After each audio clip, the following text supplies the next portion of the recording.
Hey you guys, it's Peter and welcome to my channel. Peter likes books, and I cannot believe that I have already filmed. This is my third video that I have filmed for July, and it is the third day of July. Is that right? Have I filmed a video every day in July so far? This is crazy. This is absolutely crazy. I usually only film like 3 or 6 videos a month, but I'm trying to pick back up over here. I'm trying to do better. When you know better, you do better, and I've known better for a long time over here. So I've been trying to do better, and I said I was going to post between like 3 and 5 times a week over here, that I was going to try to get back to that. I miss the days when I used to film over here every single day. But, you know, when you have 7 channels, it's kind of hard to keep up with it a little bit. I've actually done really well so far. July 1st, I filmed 7 videos. I filmed a video on every single one of my channels. Yesterday, I filmed a video on every one of my channels except for my Peterisms channel. And so far today, this is my 3rd video that I filmed. So I filmed like, I don't even know how many that is. 6 and 7 is is that 13? 6 and 7 is 13, 14, 15. I've filmed 16 videos in 3 days so far. So anyway, and this is also my 2nd book haul in 2 days. I've done back-to-back book hauls. I just kind of like, I do the book hauls when I go and I buy books, or if they come in the mail. When they've all come in the mail is when I do the book haul.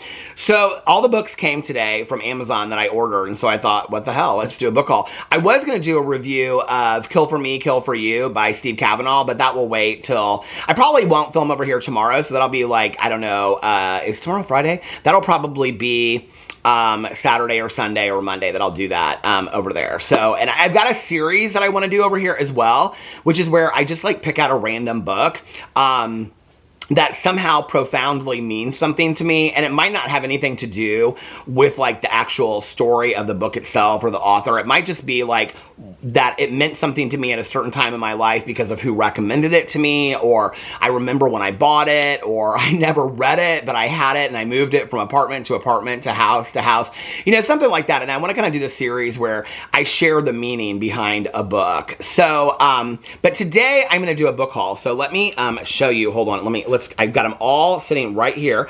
Let me do, okay, I'm trying to do the thumbnail. Are you guys ready? Here we go. Huge book haul today over here. Okay, so we've got kind of real life, and then we have depressing, real life fiction, over to zombies is what we have over here today. So, before I get into the books that I ordered, I do want to share this. So for those of you that do not know, and I'm covering it over on my Peter Watches TV channel where I cover all kinds of TV shows, I went back, I had finished season 6 of The Walking Dead, like, I don't know, a long time ago, like 2 years ago or something like that. I like stopped at the end of season 6. And I'd watched like the first episode of season 7 and then I stopped. And I had started watching Fear the Walking Dead, and I made it through to like season 4 and then I stopped. So I went back and I watched all the seasons of Fear the Walking Dead. I finished it, and then I went back and from season 7 I started watching it, and I watched the rest of The Walking Dead and I finished it. Then I just recently watched the spin-off shows. I watched the Ones Who Live or whatever, the spin-off, and then I watched Daryl Dixon, which was my favorite out of the 3 of them, and Dead City with Maggie and Negan. So I am a huge Walking Dead fan, okay? And years ago, this couple that we're friends with, they told us that they would, with their daughters at night, they would read the graphic novels. I was not even aware. I don't even know how I didn't know this, but this was like when The Walking Dead first came out. I wasn't even aware that The Walking Dead was like originated from graphic novels. Back then, I didn't love graphic novels. I didn't really love reading graphic novels. Today, I am a graphic novel super fan. I love reading graphic novels. It's a quick read. You can like pick it up, read a couple pages. And sometimes I enjoy the graphic novel more than I enjoy reading books, if you want to know the truth. I just love graphic novels. So I had like the first 3 of The Walking Dead. There's like 140 or something like that of the individual like graphic novel comics that they put out, and each one's titled something different. You can also buy them, so you can buy them each separately, and I had the first 3 because I was like, years ago I bought them at like half-price books, and I was like, I think I'm going to try these and see what I think. So I bought those years ago, and I think I started it and then I never finished it, right? So when I finished the shows, I was like, well, I want to read the graphic novels now because I want to know what really happens behind the scenes. And so I picked them up. The graphic novels are so fantastic. They are very similar to the show, but there's a lot that happens in the graphic novels that they never show on the TV show. And then there's a lot that happens on the TV show that doesn't happen in the graphic novels. So it's the same story, but different, depending on if you watch the show or if you watch the graphic novels. So if you've watched the show, reading the graphic novels is not like watching a show exactly. I mean, it's very similar, but there's a lot that happens in the graphic novels that they don't even show in the TV show, and it's like different conversations and stuff like that. So, and just to see like how like the characters are portrayed in the graphic novels versus, you know, the actors that played them in the show is like fantastic as well. So the last time that I went to Half Price Books, I went with my cousin Caroline, I was going to buy like the next 4 or 5, because on Amazon and thrift books and things like that, they'd have like 4 or 5, they would be missing 6, they wouldn't have 7 and 8 and whatever. So then I noticed that they had like 4 or 5 of them in hardbound ones. And they had hardbound collections that would be like, they had like 6 or something of them. I think there might be, maybe there's 48 total novels together or 140. I don't know how many there are. But then they have these things that were these huge, they're called, I think they're called compendiums. It says it right here. They have these huge things that are called compendiums. And so this is compendium 3, okay? You can see how thick they are, right? And they have all of like, so there's 3 of them total. Now I have all 3 of them because I, at the post office the other day, I went and got all my packages at the post office. On my Peter Does Stuff channel today, I just did a post office birthday haul. And Mare, who, she and I talk a lot in DMs, and she watches all of my channels and stuff, she reached out to me and she was like, I have the 3rd compendium, because I couldn't find the 3rd compendium. I bought the first 2 and I couldn't find the 3rd one. And she was like, do you want it? And whenever somebody reaches out to me and they're like, do you want this? I'm always like, I feel weird about it. Like, I'm like, no, I don't want to take this. You know, she's like, I'm not going to use it. And she said it was used. It's literally in like perfect condition. Okay, I mean, it's better than the ones that I got at Half Price Books. And so she sent this to me for my birthday, and I'm so excited. So now I have all 3 compendiums. I have the entire collection of the Walking Dead graphic novels. Now in the individual ones, they kind of end and then you pick up the next one. These, they just kind of all go together. So I'm so excited. I'm finishing the 3rd single one, and then once I finish that, I'm going to find where it is in the compendium, the first compendium, and then I'm going to go there and I'm going to start there. So anyway, so this Mare sent this to me, and I just wanted to show it because these are so cool, you guys. There's 3 of them. There's the 3 compendiums, and here, I'll read you the back of it. I don't know if it says on here how many there are, but I think there's like 144, because this collection is issues 97 through 104, and that's the complete collection. How many hours are in a day when you don't spend half of them watching television? When is the last time any of us really worked to get something that we wanted? How long has it been since any of us really needed something that we wanted? The world we knew is gone. The world of commerce and frivolous necessity has been replaced by a world of survival and responsibility. An epidemic of apocalyptic proportions has swept the globe, causing the dead to rise and feed on the living. In a matter of months, society has crumbled. No government, no grocery stores, no mail delivery, no cable TV. In a world ruled by the dead, we are forced to finally start living. This issue collects issues 97 through 144. And so this is all of them. And I don't want to look and see how it ends. Does it have, like, ads at the end of it? Oh, it does. It has ads for Birthright, Outcast. Oh, I don't want to see how it ends at the very end. So anyway, so yeah. Creator, writer Robert Kirkman, who's also part of the show. Those are the people that are part of this, are part of the show as well. So yeah, here it is, 3rd compendium. Very excited about that. Okay, now let's get into the very depressing part of this. So, I talked about this a little bit on my vlog. I was watching some show. I can't remember what it was. I almost want to say, I feel like it was like, Under the Bridge, but I don't feel like it was that. I don't remember what it was, but in the show, the mother is talking to the daughter, and the mother picks up the book that the daughter is reading, and she's reading The Bell Jar by Sylvia Plath. When I was growing up, now, Sylvia Plath is like a very, very, I think she or her husband were like the poet laureate for a while. She is such a well-known poet, but what she's really, really known for is talking a lot about taking your life, and that she ultimately did take her life. And that's what Sylvia Plath is known for, is feeling very lost, dealing with depression and mental illness, and writing about it in her book, or her poetry. And the Bell Jar is a book of fiction. It's not poetry. And, or Sylvia Plath wrote fiction, I'm sorry, not just poetry. But anyway, I read, like all my girlfriends read The Bell Jar when we were in high school. I don't really remember when I read it. I can't remember the exact age I was or whatever. But I do remember reading it. I feel like, and I haven't looked at this, I literally just pulled them out of the box, so I'll read you the synopsis in a second. But I remember it being about a girl that goes to like New York City for like a job or a journalism job or something like that. And she's like living... I didn't know what a bell jar was, like, when I first, like, I can remember reading this book and then being like, oh, that's what like a glass bell jar. I didn't really understand what it was, and her feeling like she's inside this bell jar, right? Like, this, like, all this stuff's happening around her, and she doesn't really understand it or relate to it. I remember when I read it, like, all my girlfriends had, like, such a strong reaction to it, and I remember thinking, like, this is kind of really a boring book. Like, I don't relate to it.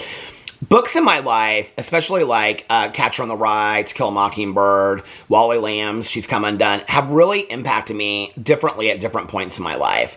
So when I saw it, I was like, you know what? I think I want to revisit Sylvia Plath's The Bell Jar because it's been such a significant book for so many people in their life that I think that I want to go back and I want to revisit and read it. So I couldn't find it the last time that I was at Half Price Books or Barnes & Noble. And so I got online and I ordered The Bell Jar by Sylvia Plath. So let's read the synopsis for it.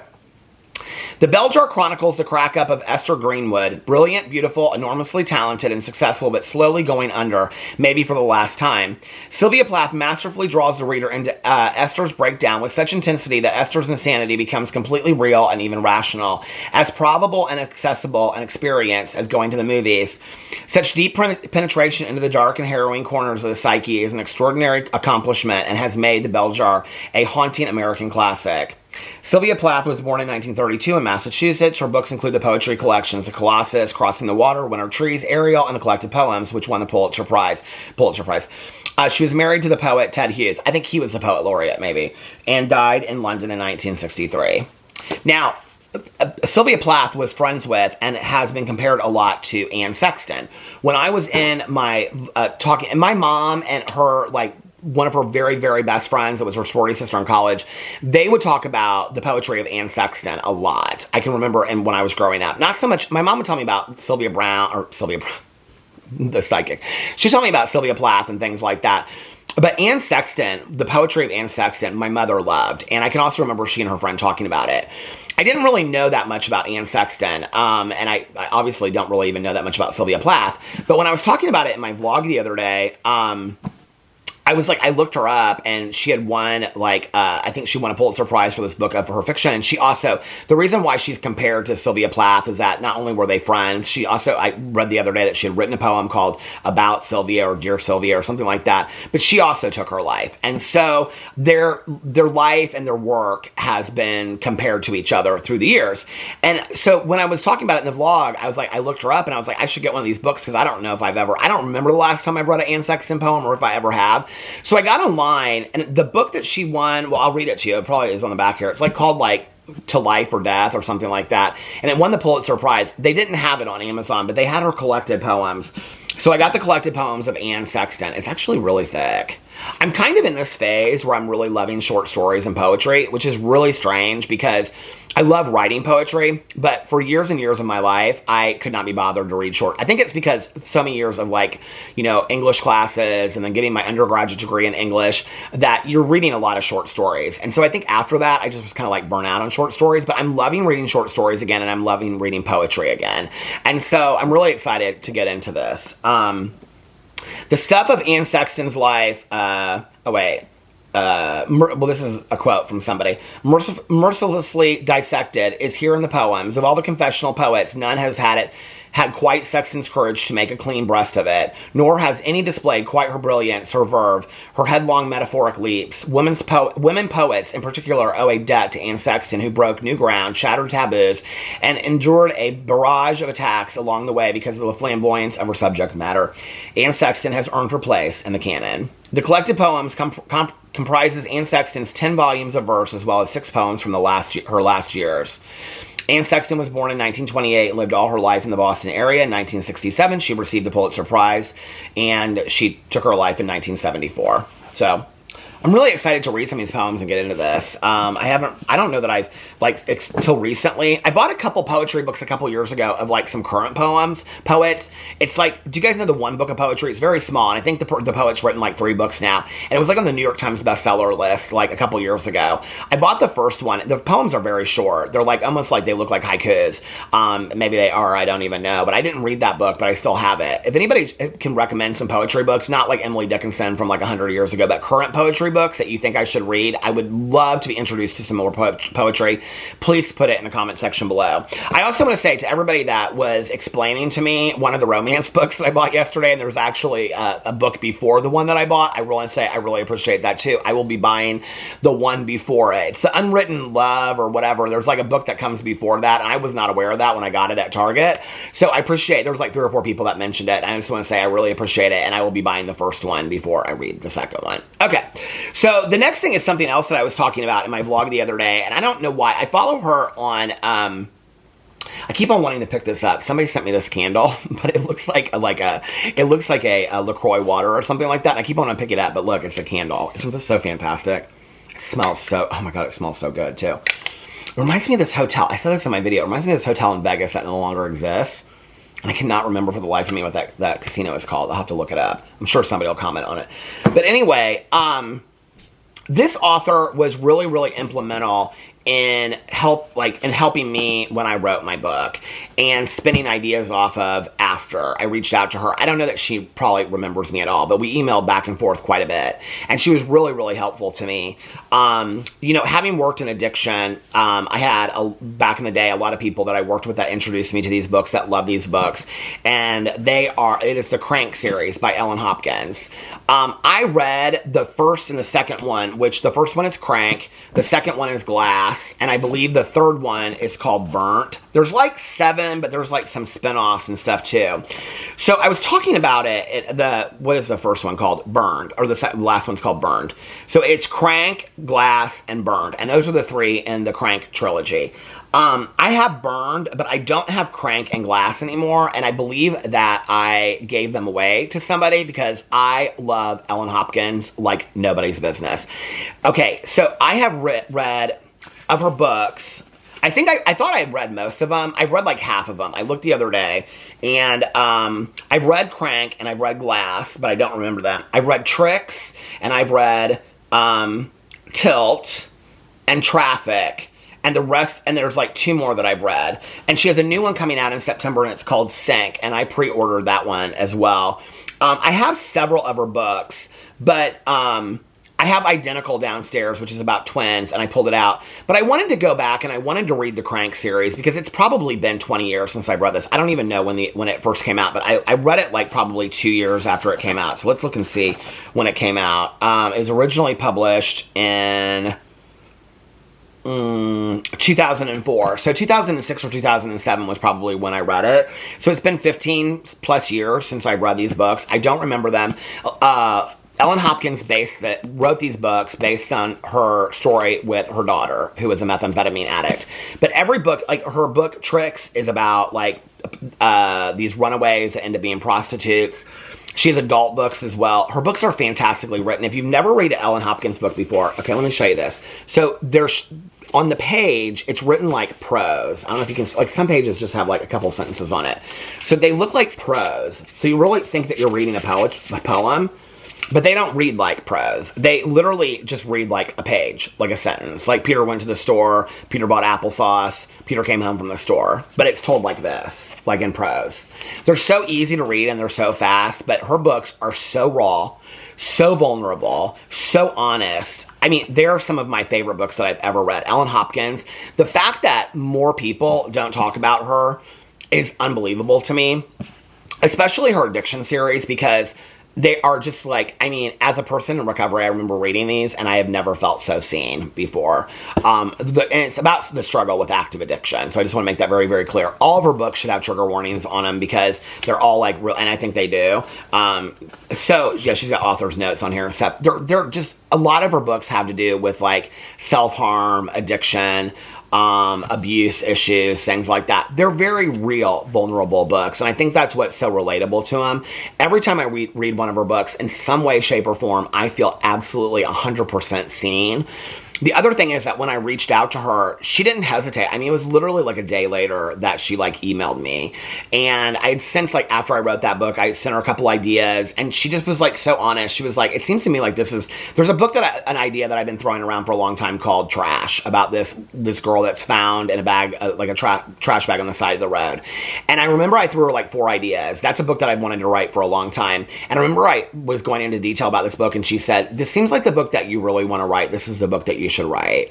And she just is very, very honest, and like what you see in the books, how she presents online, she's very active like in her Facebook group and things like that. It's just really who she is, and I just love her writing. If you've never read a Ellen Hopkins book before, definitely try it. I think my favorite are probably the Traffic series and the Crank series. I really would try with the Crank series because I think this was her first book out of all of them. It doesn't list them that way. It lists I should pull Identity down because it's a later book. Yeah, she's got, okay, so it says on here Crank and then Burned. Well, it goes Crank, Glass, Burn. Then she's got Impulse, Identical, Tricks, Fallout, Perfect, Tilt, Smoke, Traffic, Rumble, The You I've Never Known, People Kill People. And The You I've Never Known, I think, is an adult book. People Kill People, I think, is an adult book. She's got 2 other adult books. Rumble is about gang activity. And Smoke, I haven't read. And Perfect, I haven't read. So, yeah. So, her books are just like, I mean, you guys, I'm telling you. And you could rip through one of these in a day. They are that easy to read. So, those are all the books from my book haul. Add more books to my summer reading list. I've got more books than there are days this summer. So, but I just love buying books so much. And I'll get to them eventually. But I am actually going to, I think I'm going to start with Identical and read Identical because I haven't read that one. And then I'm going to go back and read the Crank and the Glass book and the Burned book next. So, anyway, let me know what you're reading in the comment section below. I love you guys, and I will see you tomorrow. Bye.